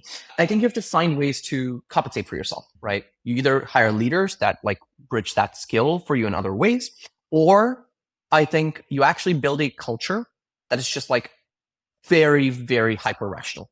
So when like I am ruthless now with feedback, right? If a meeting did not go well, like today I gave one of my colleagues like feedback. It's like, I don't think we ran that meeting properly. And here's why. Here's what we should have done differently. Next one coming up, here's how I'd like us for us to run it. However, that also, while I was going to bring it up, the colleague actually said to start the conversation, it was during a one-on-one. It's like, by the way, did you have feedback on how we ran the meeting yesterday? And I was like, I'm glad you asked, right? Like, and there's just this culture of like, give it to me straight, We're not guessing what anyone else is thinking. And I think in order to have that, you have to have immense trust. Like each person has to have trust with each other in terms of their competence, their motivation, their dedication, et cetera, et cetera. And on top of that, I think you have to have like a trusted style of communication where even if someone comes across as abrasive, you know they're coming at it with like a heart of gold. Yep. Right. And I think if you have those situations, you can actually like, we can have conversations where an outside observer would look at that and be like, oh my God, what an asshole. I can't believe he said that to his colleague. But the colleague doesn't perceive it that way at all. They're like, oh, this is awesome. Thank you. How many of the most successful founders that you know? So obviously, you and I have our own examples that we see ourselves and we think we're doing the right things. But are there others? You've invested in a bunch of really good founders and really successful founders. You obviously saw the Forge guys and saw what they did and how they built stuff. Are these also qualities you think a lot of them share, ways they run their companies as well? Like, is there a generic idea that runs through for all these companies? I think the only thing that comes to mind is be mission oriented, be really freaking smart, and recruit other people that check those two boxes. No, totally fair enough. So okay, so on that note, it's a good segue into we're going over time. Luckily, you and I have a meeting after this plan. Anyways, we're going to go right into that time. So you're at Forge for 4 years. You are, first of all, I'd love to know like what made you decide I'm going to go out on my own. Like clearly, Forge is crushing it, good margin, things are good. You're the COO of the company, and now you decide to go start something completely brand new and go do something different. Like what was the turning point that said, I want to go be an entrepreneur on my own and leave this kind of rocket ship? Yeah, I think so. I've lightly touched on this, but I mean, we've talked about differences in values around how you choose to build companies, right? So one of the things that was challenging for me is, again, this like sense of like positive sum versus zero sum. How do you choose to make decisions around how you treat your partners, the market ecosystem, each other, et cetera? We had a lot of disagreements on that front. Like, I think my departure was probably year and a half, like brewing. And so, and genuinely, it also felt like I was often like operating with like one hand tied behind my back, because I felt like cognitively, I just felt taxed because like I didn't feel like it was a conducive situation long term. And I think it really boils down to like, I think the sense of mutual trust and openness versus closeness. Like one of the most heated debates we'd have is like, should calendars be open inside the company? I'm a big believer in yes, right? Like, and they didn't, which is not right or wrong, but it is a fundamental, the calendar is a symptom of like a fundamental irreconcilable difference about what are the values this company should be shaped on. Yeah. And although, I mean, the question that becomes like, yes, I agree it's a fundamental value and it's sort of symbolic of that. Mm-hmm. But at the same time, do those things matter, right? If you got done as well as you had with closed calendars, why did you even decide to pick a fight over it? Like, it seems like someone could argue that's a relatively trivial thing, even if it's symbolic. It's trivial. Given everything else is working, like who cares if you can see everybody else's calendar? Yeah, it's symbolic and it's trivial, but that is the example of something that I can share without it seeming like dirty laundry. There were many more things that were much more substantial where it didn't feel like we had mutual trust. And so, I mean, like in an environment of lack of trust, for whatever reason, right? A bunch of those things were my fault, to be clear, right? But for better or worse, right? We were just in a situation where we didn't fully trust each other. Yep. And that was, I think, one source of a challenge. And I think the second one that was a real challenge was basically this dichotomy between founders and everyone else. Mm. And I'm, again, different values. There are lots of people, to your point, like, like Musk is like, I'm the founder, right? My way or the highway, right? And I think that is certainly a way to approach it. And I think there are people who are willing to sign up for that. I've personally, in fact, I have close friends who actually believe in that like approach very much so, right? But for me, like I had operated like a co-founder since the day I joined, right? And like that phrase I mentioned earlier, I'm going to put this company on my back. Like no early employee who's like working for the paycheck feels or thinks that way, right? And so I felt like I was embodying the characteristics of a co-founder, and I wasn't even getting like founding team-like treatment, if you will. And so that just felt unfair and kind of disconnected to me. And now one way to solve for that is like, cool, I'm just going to start behaving like an early employee. But that just isn't in my DNA. And so it was just like this is what I want to give all of myself into like this endeavor, but it wasn't like being received the same way, if you will. I mean, like one of the final conversations we had was like basically like we're co-founders and you're not, right? Like this company might not have died if not for you, but those are the facts. Yep. Right. And that's not the way I think. Yeah. Right. And that's not a way that I was compatible with thinking either. And so so basically I kind of like said, I'm going to transition out over the course of 2018. once they raised a funding round, they actually, by the way, kudos on something else they recognized. Well, they knew when to give up the reins, when to give away your Legos, right? And so they actually hired in a new CEO because like large financial services institution, you do need somebody with gray hair to kind of meet the heads of like private banks at JP Morgan and Goldman. And like, you just need a different archetype of like a CEO. So they handed over those reins, right? Yeah. And so like, once that happened and they raised the financing round and stuff like that, like I was a lot more replaceable. So like ended up leaving around that point in time. And I did not want to start something else. I didn't feel ready again. And I think knowing how much I've grown over the last 4 years, I don't know if I was or not, right? I feel more ready. I felt more ready then than I had before equity. I feel more ready now than I did when I started abstract ops, but it's a journey, right? I don't know if there's a destination. Well, no, I will say, right, there, one thing to say on that point is there are plenty of stats that say the most successful companies are the ones started by people in their 40s. So it means you've had a bunch of things a bunch of other things you've worked on and learned and compounded that learning a ton of time. Absolutely. So I think it's actually very fair to say you probably weren't ready for a lot of these things. We hear about these early successes. We hear about, Mark Zuckerberg coming right out of, college, not even coming out of college, not even finishing college, basically, and being what he is today.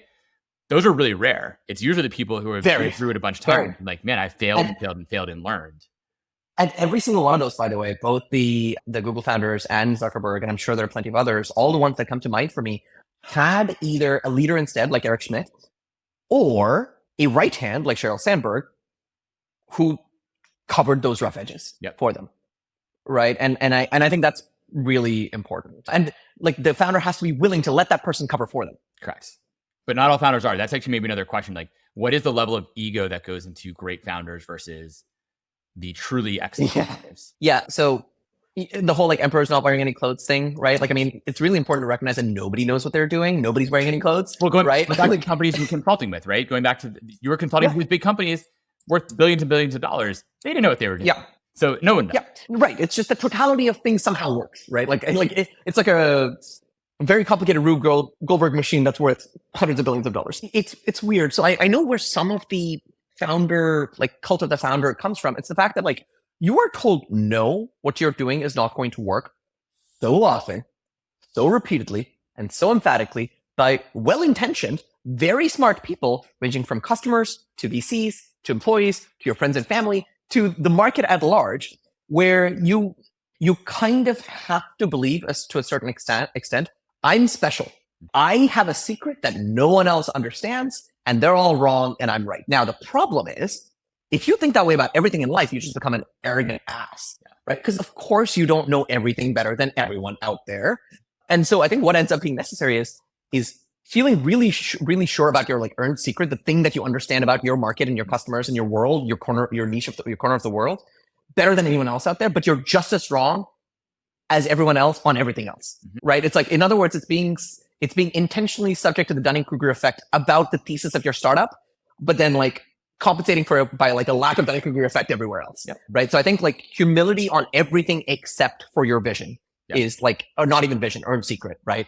Is I think important, but I think you have to be like you have to edit, refine, iterate on your like vision and thesis and stuff like that. Like collect like 10 data points and use that to tweak it ever so slightly. But you can't, the moment you decide to let someone else take down, right, with their comments, your thesis, your earned secret, your company's done. Yeah. Because you kind of given up. Because that's what everything's built around. Yeah. So, okay. So you leaving Forge, like, okay, I'm going to go start a company. I mean, was that actually partially a chip on your shoulder? Like, you know what? I want to go prove these guys that I can do it better than they ever could.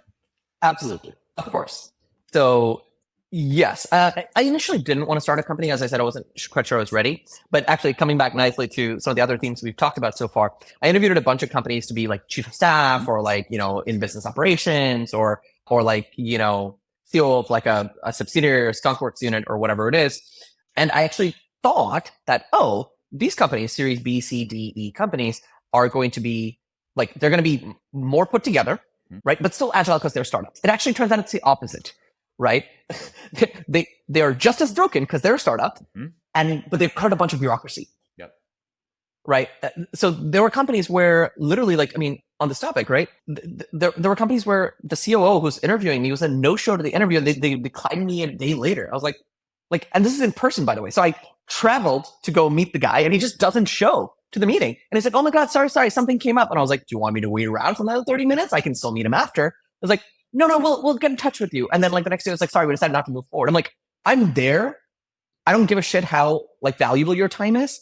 If you're not even willing to meet with me for 15 minutes, there's just a fundamental disrespect for your fellow human and for your fellow professional that I just cannot. How many right? of your companies that you interviewed with, if you could like high level number in your head, if you could even figure it out, but like how many of those have failed, right? The ones who were who acted that way, right? The ones who just like didn't care, obviously wasted a lot of people's time because you wouldn't have gotten to a point where you're meeting like the CEO if you hadn't already interviewed with a few other people already and they had already shortlisted you.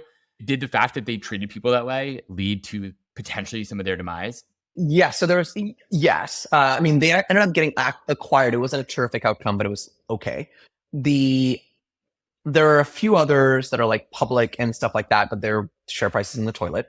I do think I'm trying to remember all the ones that I do recall. It's unfortunate because like only the negative stories stand out in my mind.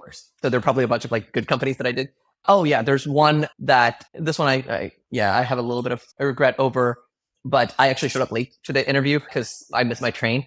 But again, they actually declined me without even like a call. It was just like actually no, I think they just ghosted me. I don't think they ever came back with an answer. I did like follow up like 2 or 3 times. Anyways, that company's just around, like they're just like chilling, right? The one company that actually ran a very, very respectful, well-run process is a public company. I interviewed to be Brian Armstrong's chief of staff at Coinbase. Wow. And I mean, this is when Coinbase was small, right? Like there were still like 800 million people. Sorry, not 800 million valuation. There are a few hundred people, right? But I mean, that was a really cool potential opportunity. Chief of staff is a really hard role to interview for because almost always they will hire internally. Because somebody who understands the dynamics of the exec team and stuff like that just has a huge edge in being able to do a good job of that. But I mean, had a couple of conversations, met one person, met the hiring manager in person, had a call with somebody else. They followed up, was respectful decline. We decided to go internally. It was a very well-run professional process. Yeah. And so maybe it does show like the companies that do best are the ones who actually have this figured out, or at least have will treat people the way they'll treat people. Yeah, for sure. And I think, and sometimes like, again, startups are broken, right? So you forget to follow up with people and like stuff like that, right? Like, but like, I think it's running a process where you take pride in how you present to the candidate, how you come across, are you respectful? Are you like courteous with their time and so on and so forth? It is absolutely a predictor of startup success. Yeah. If you cannot give, I mean, because it just speaks to your integrity, right? Like, do you keep your word? Yeah, no, I totally agree. This is something I tell my team on a regular basis. You know, obviously we deal with a lot of clients and we have clients who leave us. They churn out sometimes. And I tell our team, like, look, we should be just as good with them the day they started as the last day they're working with us. Because they will, and we've gone through, we actually had one who literally, we actually had sort of a contentious sort of ending for a few different reasons. And they still sent an email at the very end and they said, we love you guys and we actually want to make recommendations in the future, despite some of the challenges we had right at the end. And same thing we do with our candidates. Same thing. We obviously say no to a lot of people and same sort of idea and same thesis. So keep walking me down. Like, so you're leaving Forge. You want to go start a company that is not named Abstract Ops at the time. You're just like, I need to go do something. It doesn't matter quite as much maybe like what the company was or what even Abstract Ops itself specifically. More important though is what made you figure out what did you want your early team to look like? And how did you start thinking through specifically like why do I want a co-founder? You obviously have a high opinion of yourself. You're like, I'm going to go prove these guys wrong. The pipe, I'm going to go recruit the best people, build the best company in the world. What are the things you look for that you think are required for you to be a truly like excellent entrepreneur? Yeah, I think completeness of team is really important. In other words, you need to have the correct repertoire of skill sets in-house. I think that's definitely something I was optimizing for. The second is I did want someone that I could like interact with as like an equal, right? Somebody who like, and that's mostly about just like knowing how lonely, like I was a solo founder for like close to a year, actually just over a year.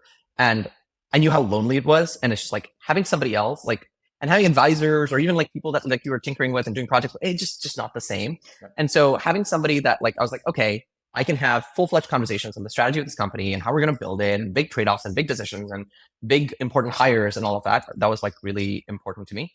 I do think one of the things that was really hard, which I think is unfairly hard, is how difficult it is out the gate for a solo non-technical founder. I mean, to be clear, right? Like being able to write code is a bit of a binary thing. I get that part, right? I get why it's really valuable. And like we look for who's going to build the product, right? Like as part of the question. But I think the part that's like, I think bullshit is that like, there's this assumption that like, again, even for like non-technical founders, like, oh, you have to be able to sell, right? It's like you have to be able to write the code or sell. If not, you have no job there. Mhm. I strongly disagree with that. Mm. Right? I fundamentally disagree that there are things that like somebody who, and so the funny part is I've been told by like members of our engineering team that I don't write code, but I'm technical, right? Like, and literally coming into this meeting, what I was doing was to reconfigure a JSON, which like is part of the drop downs of how our like, like onboarding workflow are like structured. Yep. And like, I can do that. Like I have not like happened to learn how to write a Python script, Yep. right? Sure. But like, I know how to think in data structures. I know how to think in relational databases. I know how to like, and so there's that. And the other is, I think the question, do you consider designers technical? I would say so, but depends on the designer. Right. But designers can't write code, right? So that's I think a really good example of like a very binary definition of someone writing code being considered technical or not, right? And again, like product managers, I would say some of them are just definitely not technical, right? But some of them are very technical. But so right. Okay, so technical is really important. Hard to be a non-technical founder, solo non-technical founder. Yet you ended up obviously getting a non-technical co-founder despite that fact. So walk me. I mean, like, so you started dating other founders. Like, walk through that whole journey. And I thought, by the way, and I don't want to bring this up for everybody because I think the way Hari did this was so thoughtful and impressive. It's actually part of what drew me to working with you was the way you had been thoughtful about this. But what was the process you had for essentially co-founder dating? So identify, look, I want to have a co-founder. Okay, cool, great. A lot of people want to have co-founders. You're in San Francisco, you join a co-working space, which you did in sort of group, and like you want to meet some founders, but it's hard to do. What were the qualities? What was your? I mean, it sounds like you kind of made an intentional choice. I'm going to go find a co-founder, and that's almost going to be part of my job. Is finding. Oh, 100%. Yeah, absolutely.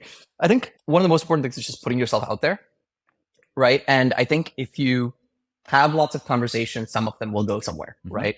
And so, I mean, in the preceding like year, I actually had two other co-founders that like we worked together for like a month or two, and actually 2.5, right? That kind of like worked together. And it's like, it's not probably the right fit for X, Y, and Z other reasons. And like we ended up like parting ways. One of them was technical, one of them was not, right? Like more of a product person, which again, like, is that technical or not? Many people would say like the product's not, but like it is what it is, right? So yeah, so like having gone through all that, I think a few things. One is like putting yourself out there, having as many conversations as possible. The second is I think writing down things that matter to you. So the first thing it's funny, I both smile at this like kind of in retrospect, but I also still think it's a good idea. The first thing I wrote was not like building the website or like, whatever, right? Like a business plan or whatever. It was actually writing down the values underlying the company, right? And then there's this great first round review article from somebody who was part of South Park Commons, the community I was in San Francisco, where Gloria, I believe her name was, she wrote a first round review article on like a co-founder dating checklist, right? And it was like, I think 10 or 15 pages of like, what matters to you, right? It's like, are you looking for the same kind of exit? How would you navigate this kind of decision, et cetera? That, anytime something got serious, we actually like sat down and like went through it together as well. So Adam and I did that as well. Yeah, no, I will say, I mean, I'd love to almost see if we could find a copy of that or repost it for everybody. I've been looking, I can't seem to. Yeah. I'm going to go look. I save a lot of articles. I have like a whole like massive like saved article list. So I'll see if I can find it. Yeah. Because I thought it was amazing, right? Because to be clear for everyone listening, like you not only said, here is my list and all my vulnerabilities, things I've learned, things I've improved on, things I still need to work on, and asked me to do the same thing though. And we then compare notes. Oh, you know what? I think with that particular aspect, what you might be referring to actually is slightly different from the first round review article, which is actually more of a shared document about how you want to build this. Yeah, right. You built a spreadsheet. It was like an Airtable spreadsheet. Right. Yeah. So that came from a career coach that I worked with in consulting at the end of like that. Like it was a very intentional, like, so it was two things. One is that I can definitely find. But the real question, I guess, takeaway is like you put real thought behind that and real vulnerability about who you are. What you want to be. So it was basically my self-evaluation on a bunch of characteristics. So it's like problem solving, leadership, management and mentorship, peer interaction, emotional quotient, like business development, communication, operations, like, et cetera. And you'll see that a bunch of them have like uniquely low, right? I'm very bad at patience. I'm bad at picking the right battle. I argue about everything. I don't really take an interest in people. I don't usually ask questions like, what did you do this last weekend? And then I'm very bad at managing time, as Adam will attest to. I'm always like a few minutes late. And I'm always like, I've tried really hard to get better at this. I probably say this is like low to medium now, not uniquely low. I guess the goal is just to get these less red and more green over time. But like, yeah, I mean, like, I think things that I particularly take pride in, right, is like my ability to recognize patterns. Like if I were to think about the two things that I like consider my like fundamental translatable, transferable skills, It's number one, it's like ability to like recognize patterns across different functions. So we talked about like technical or not, right? It's okay, I can go toe to toe with an engineer on the data structure. I can go toe to toe with a PM on like the spec and the user and like designer on the user interaction. Half of our like design conversations, I actually go into Figma and make the changes. Like, do you see what I'm going at? They're like, yes, I see what you mean. Like, I'll make it actually look good. Don't worry. Like, and that looks like crap, but I see what you're going for, right? But I think like, getting your hands dirty that way, and then like being on a bunch of sales calls, right? Like, and also doing the work manually. Like, Adam, you and I were the OG OPs, right? Like, we did thousands of tasks for customers over the course of the first couple of years, and being like, so in other words, like, I mean, but what that's really valuable for is like not just like the being willing to be in the trenches and the team dynamic that inspires and so on and so forth. But like for me, at least, that's pattern recognition. I would notice that doing this thing, this doesn't make any sense. We can solve it through this problem elsewhere. That allows me to be a lot more dangerous. So that's number one. The second, which is implicit in the existence of a self-assessment, is a growth mindset, right? Like I laugh at who I was a year ago. And personally, a year ago laughed at whom he was like 2 years before that, right? And I think those are the two things that I like try really hard to like improve on. And this is loosely modeled off of the career coach's like template of like what is important to you, what energizes you, what drains you, what do you consider yourself effective at, and so on and so forth. And so okay, you wrote that out, decided we're co-founders. I mean, I think one of the things that I really appreciated that I think led to also kind of leading to the next question after this, which is basically like, as part of that, what you wrote and the discussions that we had, I think there was inherent in also discussion, like, what does a divorce look like if we get there? What is it? No, and truly, like, I think a lot of marriages, right? So in the Jewish tradition, you essentially sign a marriage contract, and that says like in that marriage contract, there's also provisions for divorce. And it's actually like talks about that right up front. And being willing, it's sort of the same thing, almost like a prenup that a lot of people do if they're wealthy. It's like, hey, we're gonna have a prenup and talk about what is it. And that's a tough discussion to have. But if you're willing to have that in an open, honest, and transparent way, it actually leads to two people who are more mature and can then, if they have to break up, do that the right way too. Yeah, I think that's absolutely the right analogy. I'm sure there'll be people who laugh at that, but like, I mean, you're spending more time with your co-founder than you are with your spouse, right? So I think your point around prenup and how are you going to handle a divorce and stuff like that in a marriage comes partially from like the statistic that like 50% of marriages end in divorce, right? A lot more than 50% of founder groups end in a divorce. And this is like very poorly publicized. It just gets swept under the rug. But like, I mean, we know from like serving a lot of companies, like 25% of customers we've served have not had a co-founder breakup, maybe? Yeah, at least. And actually, this part of why I wanted to discuss this point, because actually one of the other interviews I've been doing for the podcast and the show, the person said, like, this is such a critical area. No one talks about it. And so bringing this up, I wanted to be, because a key failure point, you could be the best entrepreneur in the world. And your company might fail in a big way because you have a breakup that can destroy it. And actually, maybe going back to the Forge point to a second, maybe part of their success was they managed to, I think, stay co-founders. Oh, they're still best friends. That right there might be one of the big reasons they were successful. Complete and utter trust between them, right? I think that's absolutely essential. So I think I think there's a few different things that need to align, right? Like, I mean, so you and I never had any challenges around trust or motivation or like, like integrity or any of those things. It was mostly around just like expectations of each other, right? Like, and it was, I think it was like way of working, if you will, was like one piece of it. Like, trade off on doing it on time versus like doing it late, even if it's done a little bit better, right? Like we fall on different ends of that spectrum, right? Like that was always like we always sort of get it done. Like that was, I've had co-founders where I didn't know if they were doing any work for like a week, and I was like, where the heck are you, basically? And that was really frustrating. I never worried. I knew you might do it, pull an all-nighter, but I was like, I knew you'd get it done, and like you take care of it. But on the flip side, right? Like, I mean, the lack of accountability or like the lack of reliability that comes from doing something 2 days behind schedule, that's not fun either. So I have empathy for like what you are dealing with in that way. And from my perspective, right? Like I'd rather take longer and like dot the I's and cross the T's, like call it like OCD, call it whatever it is. And like, you're like, let's just get shit done, right? Like, let's get it out the door, like, etc. Like perfect is the enemy of good, which is again, a perfectly valid perspective, right? You're incredibly like prolific as a result of it.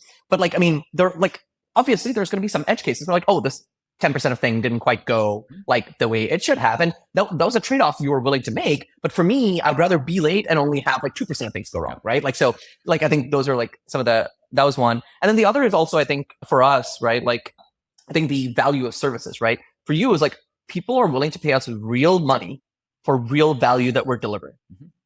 We need to maximize that, deliver on that, right, et cetera. And I think fundamentally, like to the point I mentioned earlier around like thesis, right, being really sure about something, like values wise, that's just not what I really like wanted to do, right? Like wanted to like spend my time on. Like there's different ways to solve a problem. That approach was not something that spoke to me. Like it in fact, arguably that actually drained me, because the part of building a company that I really did not enjoy is building a team and growing a team. Yep, totally. And when you're running a services business, your product is your team. So like, you know, growing that, grooming that, like, et cetera, is actually like the very crux of like doing a good job. Whereas I've, on the other hand, talked about how like development and like, handholding and all that stuff at an early stage team is actually a distraction, right? And so it's just like directly at odds with things that I chose to care about. So which all makes sense. Obviously, like we went through this and agree with it. What are the things though when you thought through? So to be clear for those listening, right? So Hari, we were co-founders together. Hari was the CEO. So in the end, it was your decision, and kind of a lonely decision to some extent. I mean, we had lots of conversations about our philosophy on things, but kind of a lonely decision to some extent to say, hey, you know what, like we need to potentially split these things up and make a really tough decision and choice.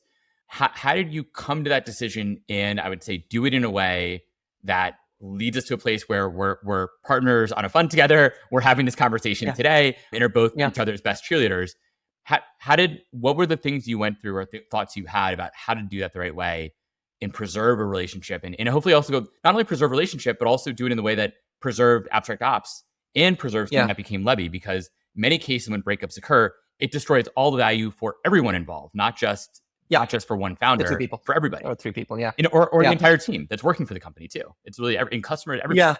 Yeah, totally. I think, so one of the things that I think is really important, right? And like, I think this is something that finally after the last like few years, people are starting to like pay attention to, but like, I don't believe shareholder value is the only form of value, right? If you take that approach to things, then like you just kick someone to the curb and be like, bye, right? But like, if you actually believe in stakeholder value, right? If you believe in doing right by the people around you, be them be they co-founders, employees, customers, investors, advisors, right? Like, suppliers, partners, you name it, right? If you actually think holistically, and I don't mean that in like an altruistic way, like don't give away your company's value to everyone, but instead like focus on positive sum games.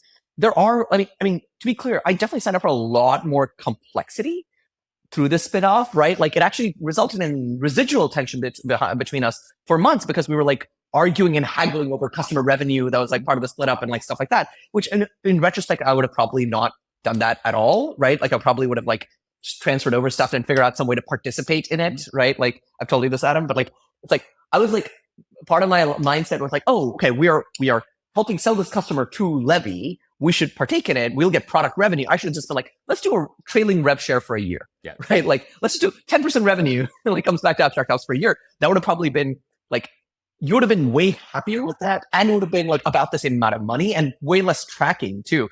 I still haven't gotten you the tracking for January, February, and March. But yeah, so I think that's like, I would have simplified it, but I'm glad I optimized for the right things, but I probably over-engineered the solution a little bit. But to your point, like, how do you handle it the right way? I think optimizing for the right things is one. One is like stakeholder value, not shareholder value, right? Like do right by everyone involved because these actions like echo for eternity. Exactly. The second is I think it like also remembering that like, again, your decisions there are part of the DNA of the company, right? Like to your point, customers are going to see how you handled a transition and be like, was it smooth or not, right? And I think, yes, there are a couple of customers who are like, what's going on here? But like most people like barely noticed a thing, which is like so hard. We transitioned like 60 or 70 customers and over $1 million in revenue with most people not even noticing, like completely across legal entities. That's crazy. And then I think the other part is I don't think it's done during the process. I think the trust with like, is this going to be done the right way is built over the course of the years of the relationship prior. And the fact that we never questioned each other's motives and integrity and kind of like human to human trust, like you can't mint that over the course of a month or 2 month process, right? You mint that over the course of years and you learn the other person's coming at it from the right perspective, even if you disagree with the details. Yeah. And I will add, since I was obviously on the other side of that, like the hard part too is there's an ego component, right? That's very challenging for people to hear. Yeah. And so from an ego perspective, you have to be willing, I think, that the person hearing that to say, okay, you know what, maybe there's something here. This person I trust is a smart person. And so they're trying to say this the right way. Even if I'm not ready to hear this because my ego is really wounded by this statement. And so accepting that, I think, can be really tough. But it's a really good... Absolutely. And I think you were absolutely class act about it, right? I mean, I think I still have up there the handwritten note you sent me after, being like, hey, like, bummed it didn't work out, but like glad we had like a really, smooth process about it. And I'm sure we'll be friends for a long time to come. I'm paraphrasing, which is borne out. And I think, I think again, like both parties have to come at it with the right intention, right? And again, that is not minted over the course of like a month. But to your point on like the other logistics, I mean, I think being upfront with investors as much as possible definitely helps. Both of our investors were aware, like, and by the way, because I wanted to be respectful to you, I think I told both of our investors like literally an hour before you and I talked. Yeah. Right. Like I think I told one of them an hour before, one of them an hour after, or something like that. And both of them, I think, reached out to you independently to like have conversations both as well. Both and I think lead investors for those listening, but lead investors. Yeah. But I mean, I think it's about being transparent with people and just not having there be surprises. And I think the other part of it too is like we worked on it, right? We worked on the relationship. We went to counseling, effectively, couples counseling, right? A lot of partners do too, but very few manage to make it to the other side. Yep, absolutely. And to your point on the ego thing, right? Like it's interesting because a mutual friend, somebody you introduced that we were interviewing as a candidate, once asked me the question, how do you know when it's time for you to step down as CEO? Mm-hmm. Right. And I think that was one of the most fascinating questions I've ever heard an exec ask. And I think basically my conclusion was like, when the people around me tell me it's no longer working, like I don't have to understand it. Yep. Right. But like if like smart people that I have like hired and put around me are basically like, this isn't working, like that's a pretty good symbol. But what's interesting, right, is like I'm fully like bought into the idea that I'm not going to be permanently the right CEO for Abstract Ops. Mm-hmm. Companies need different things at different points in their lifetime. People need different things. And so like I think one of the nice things about like not, again, being attached to like labels like founder or like CEO or whatever it is, it's just a name, right? Like, and like, it's weird because like you have to compartmentalize. You have to be willing to pour your all into it, but also be like, it doesn't matter. Yep. Right. It's a weird superposition of contradictions. It is. And so maybe on that note, maybe that's a decent way, especially because we're well over time by a lot. So what is the one or two key things you would tell if there's like a big takeaway? What is a takeaway that every entrepreneur should do if you're like, this is going to lead to you having the best chance of success, however you want to define it? What is that one or two key pieces of advice that everyone should take home with them? That's a tough one. Give me a moment. Okay. Yeah, it's to optimize for, I guess, founder company fit, if that makes sense. Which, I mean, it ties together a lot of the themes we've talked about, right? Like your company, like it or not, for better or worse, will be built in your image. As you know, Adam, like because of my own baggage with like the term founder or not, I was like, no. There are no co-founders to this company. There are no founders to this company. We're all founding team, yada, yada. It didn't take. People still treated us differently, right? And I think that's not worth, like, it's not a battle worth fighting. Not that most people care about fighting it, but it's no longer a battle worth fighting for me. And if you embrace that fact that like the company is going to be built in your image, like it or not, then make sure that what the company needs is what you need, and what you need is what the company needs. What the company needs is something you can provide, and what you need is something the company can provide, right? So in some ways, looking back, this is like funny, but like, you know what I should have done? Abstract Ops at that point was a services company. Yeah. I shouldn't have said, let's spin out Levy as like a services company and you go run it. I should have been like, I should have left. And I think to a certain extent, I overestimated the extent to which we had like a product footprint at all, which became clear to me in the 6 months after.